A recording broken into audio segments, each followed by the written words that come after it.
जिस तरीके से अजीत पवार की मृत्यु हुई है उसके बाद में इस बारे में सोचना भी लोगों के लिए मुश्किल हो रहा है कि अजीत पवार जो महाराष्ट्र की राजनीति में 1990 से लगातार किसी ना किसी पद पर रहे, महाराष्ट्र की राजनीति में प्रभाव डालने वाले नेताओं में से एक रहे, महाराष्ट्र की राजनीति कहां पर मोड़ लेगी उसमें भी अजीत पवार की भूमिका काफी अहम रही। वो अजीत पवार अचानक आज सुबह लोगों के टेलीविजन स्क्रीन पर, मोबाइल स्क्रीन पर फ्लैश होना शुरू हो गया कि अजीत पवार शायद एक बड़े हादसे का शिकार हो गए होंगे। तब तक यह जानकारी नहीं थी कि अजीत पवार शायद बचे हैं या नहीं रहे, उसके बारे में कोई जानकारी नहीं थी। लेकिन तब से लेकर अब तक लगातार मैंने जितने नेताओं से बात की है, जितने लोगों से बात की है, सभी लोग इस पूरे मामले को लेकर सदमे में हैं। फिलहाल कुछ अपडेट्स लोगों को दे दें। अभी जो जानकारी हमारे पास आ रही है उसके मुताबिक लगातार इस मामले पर हम नजर बनाए हुए हैं। अजीत पवार और उनके साथ में जो बाकी 4 लोग थे, 2 पायलट, 1 केबिन क्रू और उनके पीएसओ अजीत पवार के, उन सभी को बारामती के अस्पताल में वहां पर रखा गया है। हमारे संवाददाता ओंकार वाबले वहां पर लगातार मौजूद है। उसके साथ साथ ये सीधी तस्वीरें हम वहां की दिखा रहे हैं जहां पर जब ये लैंडिंग के समय, लैंडिंग के पहले ही दरअसल ये जो विमान है ये क्रैश हो गया। कहा जा रहा था कि वहां पर विजिबिलिटी कम थी। जो जानकारी फिलहाल इस मामले में हमारे पास है उसके मुताबिक 2 बार कोशिश की गई थी लैंडिंग की। बारामती की एयर स्ट्रिप छोटी एयर स्ट्रिप है और वहां पर लैंडिंग की कोशिश 2 बार की गई, लेकिन उसके बावजूद जब लैंडिंग नहीं हुआ, आखिरी बार जब 8:45 के करीब लैंडिंग की तैयारी की गई और उसके बाद किसी भी तरीके से इस पूरे एयरक्राफ्ट का संपर्क टूट गया और उसके बाद 5 मिनट के बाद की यह तस्वीरें हम आपको दिखा सकते हैं कि सीधे वो विमान क्रैश हुआ और उसके बाद एक बड़ा धमाका और जिसमें आप आग की लपटें देख सकते हैं, वो वहां पर हुआ। और उसके बाद ये खबर आना शुरू हो गया कि शायद अजीत पवार जिस एयरक्राफ्ट में थे वो क्रैश हो चुका है। उनके पीए जो सालों से उनके साथ में थे, मुंबई एयरपोर्ट पर उन्हें छोड़ने आए थे, उनको ये बात पता चली कि इस तरीके से शायद क्रैश हुआ है। और उसके साथ साथ उनके बेटे जय पवार भी उस वक्त बारामती में मौजूद थे। सुप्रिया सुले, राष्ट्रवादी कांग्रेस शरद पवार की वर्किंग प्रेसिडेंट, उसके साथ साथ सुनेत्रा पवार, अजीत पवार की पत्नी और राज्यसभा की सांसद एनसीपी की, और उनके बेटे पार्थ पवार, ये सभी लोग दिल्ली में थे। सभी लोग साथ में पुणे के लिए तुरंत निकले और उसके बाद अभी अभी खबर आ रही है कि थोड़ी देर पहले पुणे वो लैंड कर चुके हैं और वहां से हेलीकॉप्टर के जरिए बारामती पहुंचेंगे और कुछ ही देर में वो बारामती में वहां पर दिखाई देंगे। शरद पवार इस वक्त बारामती पहुंच चुके हैं। देवेंद्र फडणवीस महाराष्ट्र के मुख्यमंत्री भी बारामती के लिए निकल चुके हैं और वो भी पुणे होकर बारामती के लिए जाएंगे और उसके बाद वो वहां पर पहुंचेंगे। माना जा रहा है कि दोपहर को 2 बजे के करीब, 2:30-3 बजे के करीब मुख्यमंत्री देवेंद्र फडणवीस भी वहां पर पहुंचेंगे।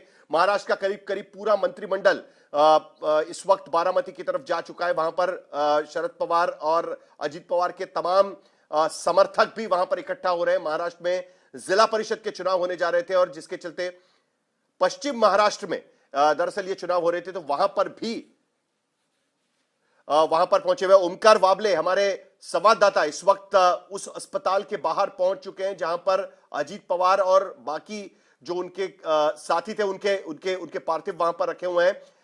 वहां पर जिस तरीके से समर्थक इकट्ठा हुए हैं, ओंकार वाबले ने क्या देखा वो जरा बताएंगे आपको।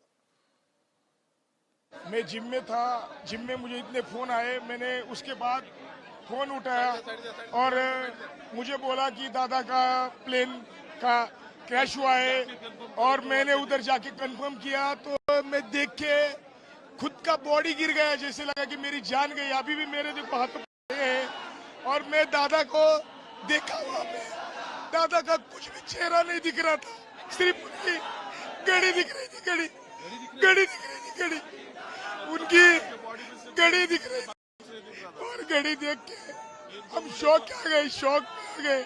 घड़ी देख के पहचाना, घड़ी देख के पहचाना, घड़ी देख के इतना बुरा हाल हो गया। ये जो भगवान ने किया ना वो गलत किया। हमारे बारामती की शांति, बारामती का वो कवच था, कवच। आप जब वहां पहुंचे आपको पता चला कि ऐसा ऐसा हुआ है, वहां देखने जाओ तो क्या क्या मतलब वहां क्या हुआ, क्या किस तरीके का वहां आपको दिखाई दे रहा था दृश्य? उधर सब आग उड़ी थी, पुलिस भी वहां पहुंची थी, फायर ब्रिगेड पहुंची थी, लेकिन कुछ समझ में नहीं आ रहा था क्या होने वाला है, कुछ नहीं। हम शौक है, जो आग जो हमारी तरफ फैल रही थी, हमने सोचा इसमें दादा नहीं हो गए, लेकिन उधर से फोन आ गया कि इसमें ही दादा है। जब दादा को लेके गया, सफेद कपड़े कैसे हुए थे मैं नहीं बोल सकता, बहुत शौक निशब्द है, निशब्द है। अभी भी हम लोगों को बिलीव नहीं है कि दादा हमारे बीच में नहीं रहे। जो भी है दादा की वजह से सब बिखर जाएगा। दादा के समर्थक है जो अपने आंसू नहीं रोक पा रहे यहाँ। और आप कहीं पे भी चले जाओ बारामती में, हर बंदे ने दादा कहता था, यानी कि बड़ा भाई। सब लोग मिलते थे, सब लोग दादा है तो हम है, और हमें तो दादा है। यही रणनीति चल रही थी आप में। दादा ने कभी जात पात का राजकारण नहीं किया, सब विकास का किया। लेकिन आप ये बोल के फायदा नहीं है। मैं निशब्द हूँ दादा के लिए बोलने के लिए।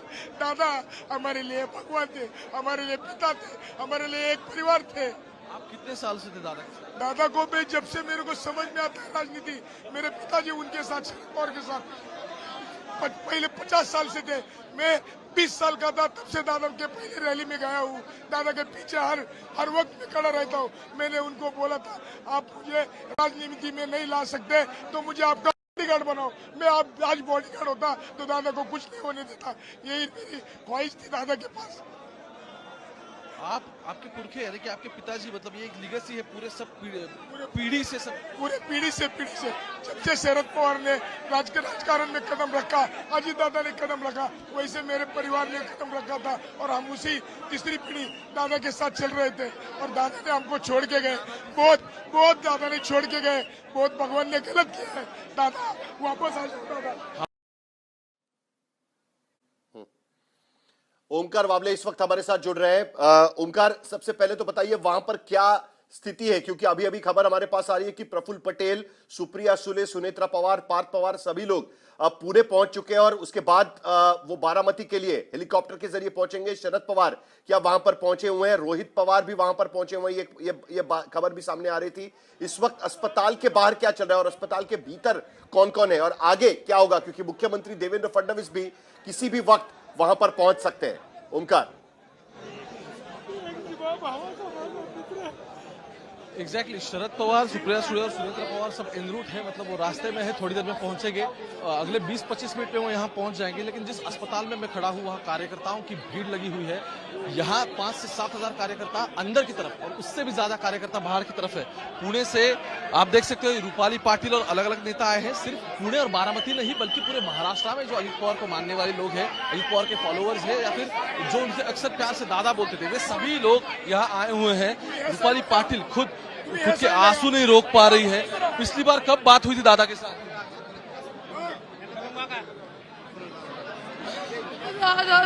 नाही सोडून गेलेले दादा। भी है हमारे साथ। पिछली बार कब बात हुई थी? आपने तो अभी हाल ही में प्रवेश किया था। मेरा जब प्रवेश हुआ वही टाइम पे मेरी मुलाकात हुई थी और वही टाइम पे बात हुई थी। पर अभी भी यकीन नहीं हो रहा है कि दादा गए हैं। आपको दिखाई दे रही होगी दादा की पुणे की नेता है, खुद के आंसू नहीं रोक पा रहे, अलग अलग जगह से कार्यकर्ता। आप कितने साल से दादा के साथ हो? आप कितने साल से दादा के साथ हो? अजीत दादा मेरे पुराने फ्रेंड थे दादा। दादा ने आपको सभी तरुणों को, युवकों को बहुत अच्छी तरह से संभाल लिया। अब मेरा कोई नहीं रहा महाराष्ट्र में। अभी सब खत्म हो गया। महाराष्ट्र का आधार था, गौर गरीबों का आधार था, अच्छा था। दादा वापस आओ। हमको देखना है आपको मुख्यमंत्री होने को। वापस आओ दादा, वापस आओ। आखिरी बार कब बात की थी आपने? आखिरी बार बात कब हुई थी दादा के साथ? आखिरी बार 4 दिन बाद मेरी बात हुई थी। ये इलेक्शन का कारण था। 4 दिन बाद हमको पुणे में हमारी बातचीत हुई थी। अलग अलग जगहों से लोग यहाँ पहुंचे हैं, खुद के आंसू नहीं रोक पा रहे हैं। अब नेतागण आ चुके हैं। हसन मुशर्रफ जो अजित पवार के मंत्री है, हसन मुशर्रफ भी यहाँ आ चुके हैं। सुबह वे भी खुद के आंसू नहीं रोक पा रहे हैं। हसन मुशर्रफ से बात करो, जरा पता करो। ओमकार, हसन मुशर्रफ से वहां पर बात करो, उनसे बात करने की कोशिश करो। हसन मुशर्रफ अंदर जा चुके हैं। मकरंद पाटिल है। आबा शेवट सब लोग अंदर जा रहे हैं। पहले जो रोहित पवार और बाकी के शरद पवार की भी एक बहन है, वो सब लोग अंदर पहुंच चुके हैं। तो उन्हें मिलने के लिए, यानी कि जितने लोग हैं अजित पवार की फैमिली के, उनके साथ बात करने के लिए सब लोग पहले अंदर यहाँ पहुंच रहे हैं। अलग अलग जगह से लोग आ रहे हैं और बहुत भीड़ यहाँ आप दिखाई दे रही होगी।